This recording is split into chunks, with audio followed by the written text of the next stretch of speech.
to Top Teacher Tips with me. My name is Alison and I am the Senior Children's Worker for a small charity here in the UK based in Northwest London. So if this is your first time here, then welcome and thank you for stopping by. I hope that you find this video of some benefit. If you are a returning viewer, then thank you so much for coming back. I am really, really grateful.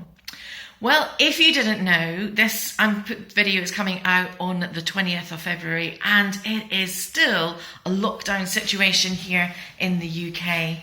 And I think this is our third lockdown for people in London. And I think we're on week 6, maybe 7. Maybe 5. I don't know. It feels like we've been in lockdown forever because in London we had to lock down over Christmas, and I think we probably had like 2 days where we weren't locked down, and then they locked the whole country down. So it feels like it's been a very, very long time that we've been in lockdown. However, the benefit is that churches don't need to close during lockdown. They're exempt. And so as long as we can do everything well with PPE and safety and social distancing, the church can remain open. So I was thinking, because I was really struggling with being at home all the time, that I was going to come back to the office because I work in a room all by myself. It's very empty and echoey in here.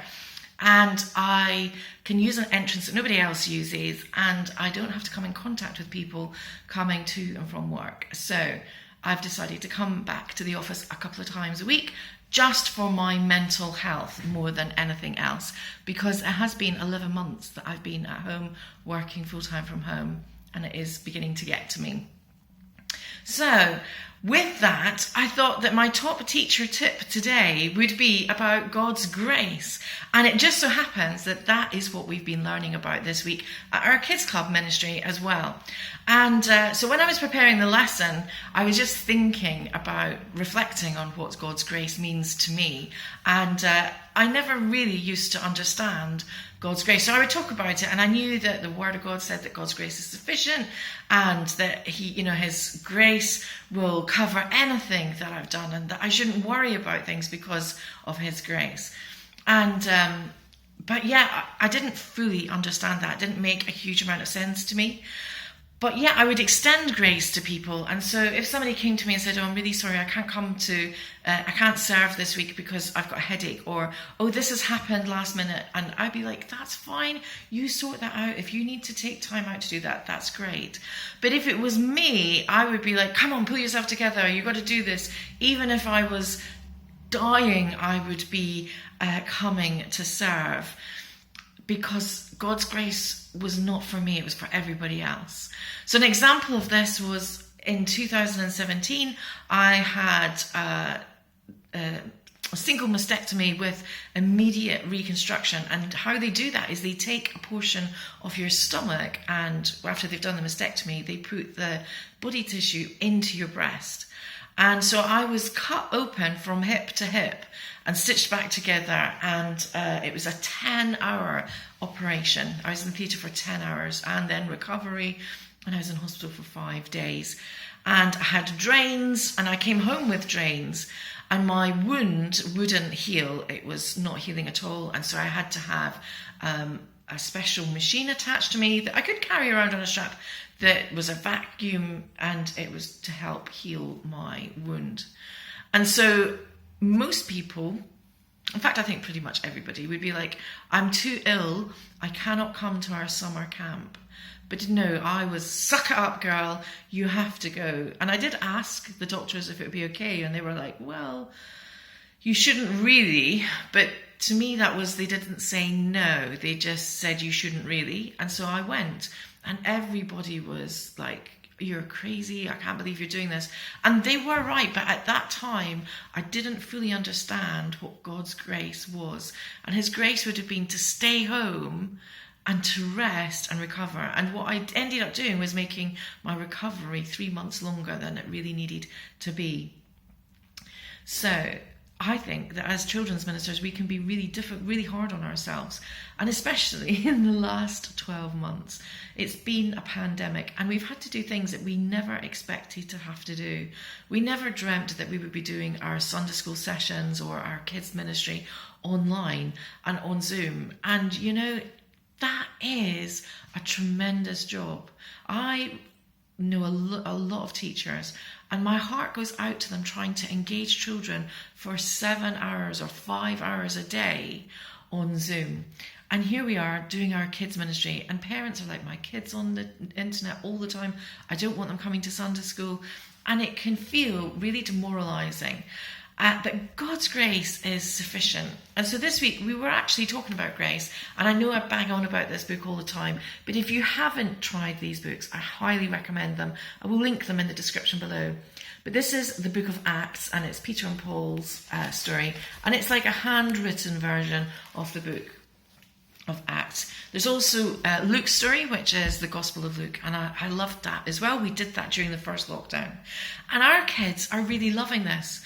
Normally we would show a video of our Bible story, but we're not doing that because we find that videos don't always work properly. There could be kids that have got bandwidth problems. There's just so much that can go wrong with a video, and yet very little can go wrong with reading the word. And so each kid has this book themselves. We make sure that they all have this book. And then one of our older children always read out what we want. But as it happened this week, that older kid wasn't there. And so one of the youngest children said, can I read? And she is desperate to read, and such a fluent reader for her age. So this book is geared for children aged 8 to 12. And so the kid that read it was 6, and seriously, she read so beautifully. Her reading year is definitely way above her age. So it was brilliant, and the kids love it, and they all follow along. And we've had reports from parents saying that the kids love the book so much that they continue to read it, even though, so we're actually going over what they've already read, because we are doing it just a chapter at a time each week. But it's great that these kids are so engaged. And that is God's grace. I had God's grace during the first lockdown to be able to do Kids Club every single day, Monday to Saturday, for 45 minutes at 5 p.m. I couldn't do that now because that was the grace at that time.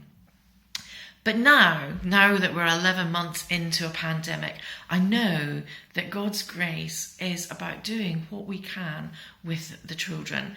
And I don't have to beat myself up because I haven't made this all singing, all dancing, flashing light, great video, because I can't do that. That's not my skill set.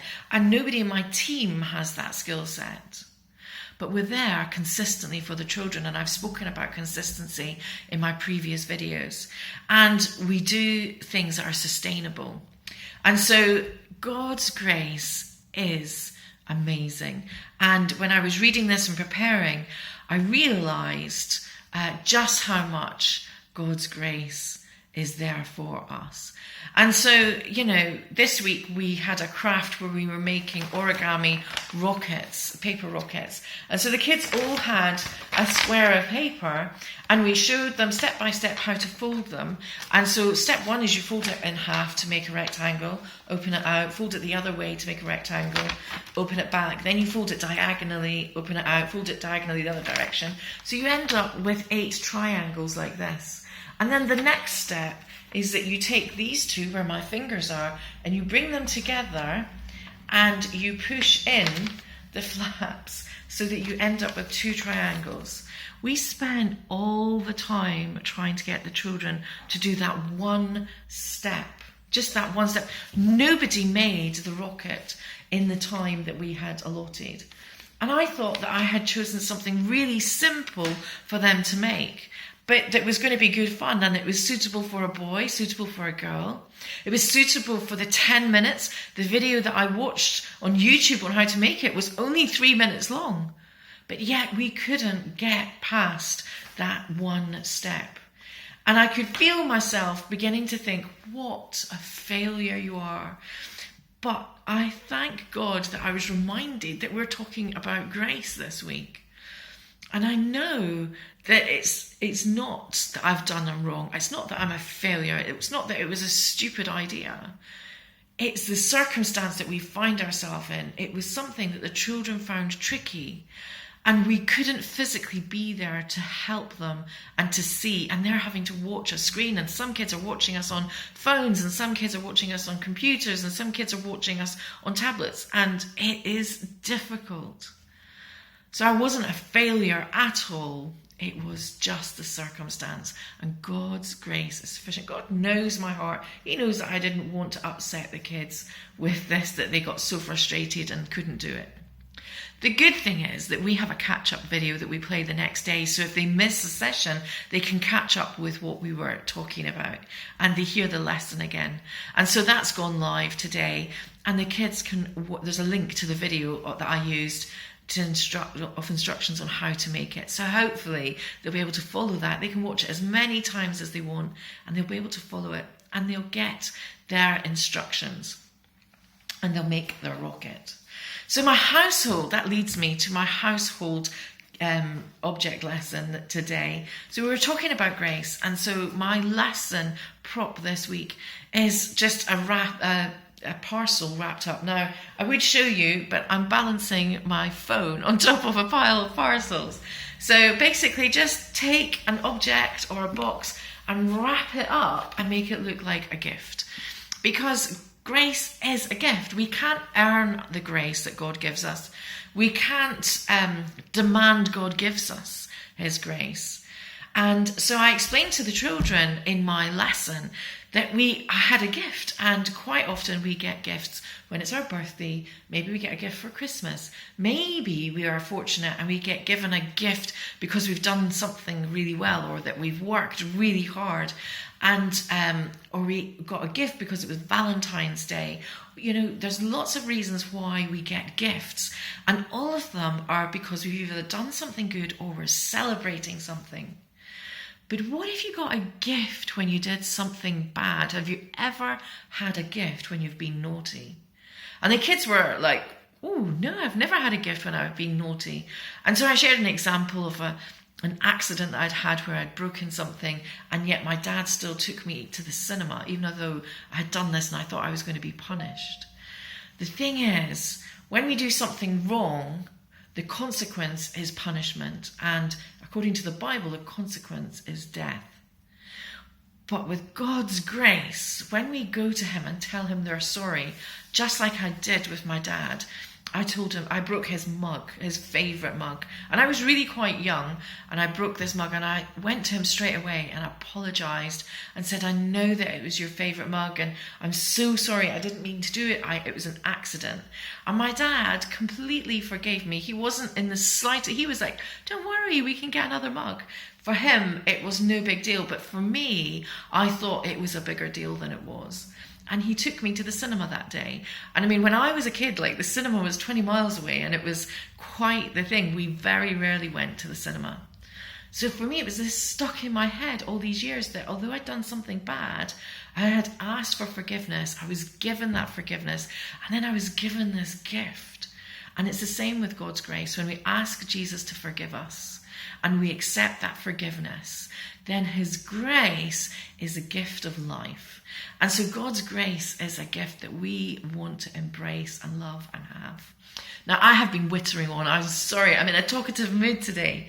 But I just wanted to share that with you, and I hope that this speaks to somebody. Now, last week, I didn't share a resource that I'd made. I don't know, sometimes I think I was in a bit of a bad place. I made last week a Shrove Tuesday, Ash Wednesday activity sheet. Now, I don't know about you, but I don't particularly observe these traditions. I do like to have a pancake on Pancake Day, but I've never really investigated what Shrove Tuesday is or what Ash Wednesday is. And but I made a little activity sheet, and we had a pancake Zoom party on Tuesday, which went down a storm, and the kids were able to fill in this pancake sheet, Shrove Tuesday and Ash Wednesday sheet. And I explained to the children that these 2 days are traditions and that they're not mentioned in the Bible as Christian as Christian festivals. So they're man-made traditions. They're not something that God has asked us to do. And so that's why some Christians don't participate in it. And so we did all that, and we had a quiz, and the kids loved it. It was a good time that we had. But I uploaded that resource as a freebie. You can still go there. I'll link it in the description below. If you want to get ahead of the game for next year, it is in my TPT store. And I was just blown away, absolutely blown away. So my free things tend to get more downloads than anything else, obviously, because you can download it, and if you want it, you want it, and if you don't, you've not wasted any money. So I completely understand that. But I try to put a free product or a free resource on Teachers Pay Teachers every month. So that was my February free resource. There'll be one for March coming up soon. But I was like, this is crazy, because my biggest downloading product, before now, was a poster set that I made about washing your hands, because let's face it, we're all washing our hands. And so I made this classroom poster set, and it's now been downloaded 600 times. And I just thought that was phenomenal, like 600 times. And it blows my mind that this could be in classrooms or Sunday school rooms or in people's homes even. Like 600 places around the world could be looking at this poster. That just is crazy. Anyway, I was saying to my friend that I had posted this, and that in 2 days it had already reached 200 downloads. And so he said to me, I'm going to pray that it hits 1,000. I was like, 1,000? Don't be so ridiculous. Who would want this? And so this is where God's grace needs to really be in my life, because I didn't think that it was brilliant. Why would anybody want this? Maybe it's not brilliant, and maybe because it's free, people downloaded it.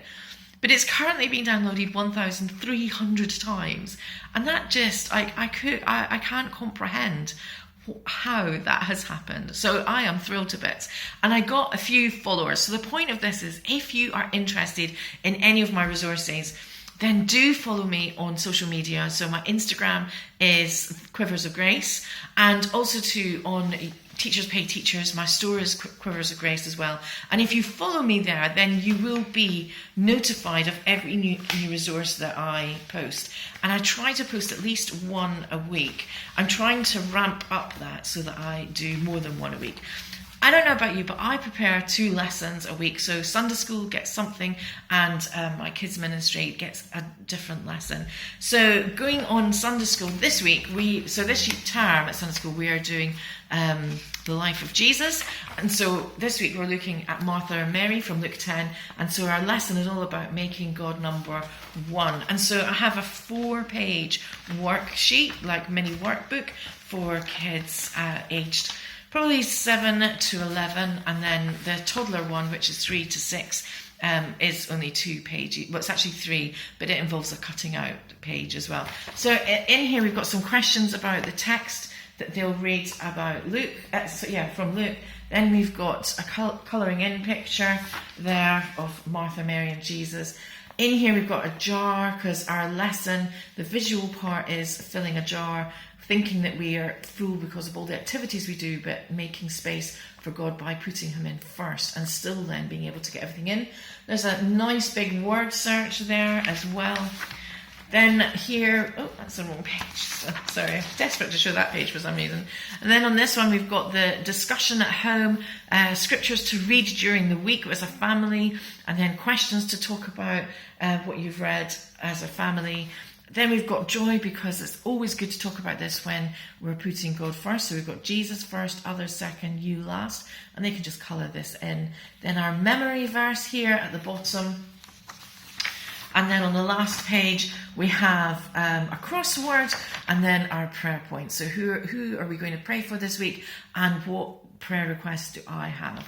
And so that is the sheet that will be available. I'm going away to post that now on TPT. So there's this, plus there's a slightly different version for younger children. So it still has the colouring page. It has a smaller word search, and it has this, but it also has a bit down the bottom where you can colour in and the marbles, cut them out and stick them on. So that is the activity for the younger ones. So it is pretty much a print and go activity resource. So if you're teaching about Martha and Mary Do bear, sticking my tongue out. Do bear that in mind. Right, I have waffled on for a very long time today. This is a huge video, but I felt it was important to share these things. So thank you so much for sticking right to the very end. I really appreciate it. Do make sure to like this video and subscribe and hit the notification bell so that you know when I post a new video, and I will see you in the next one. So for now, take care and know that God loves you. Bye bye.